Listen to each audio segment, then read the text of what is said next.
So the thing about monetizing live content is it's got to be seamless. So people really, are used to that television experience.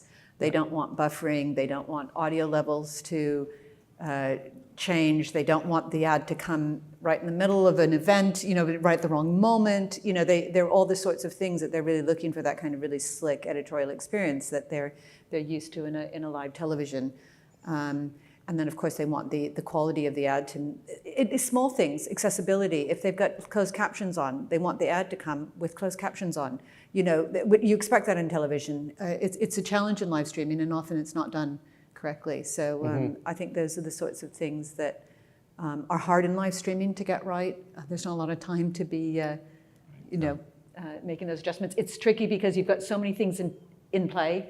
You've got the stream, you've got the devices, You've got the user's settings, you've got all these things in play that have to come together. I agree wholeheartedly. I think it has to work. It has to work and it has to be successful. Otherwise, that person is going to be a non-viewer very quickly, or they're potentially going to churn.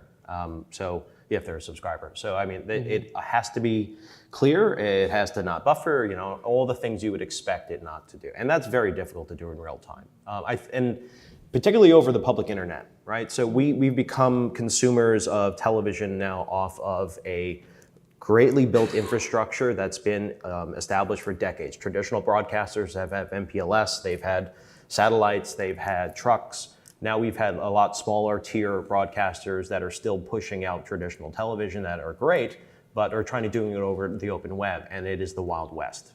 Because it is not something they control. It is something that, how do you deal with those challenges? They may not necessarily know how to deal with those challenges.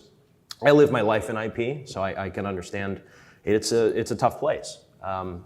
Understanding how to make live streams successful has a lot to do with the technology behind it, implementing it correctly, and having a partner there to help you along the way, that's for sure. Monetizing it, though, is heavily on making sure that it always works.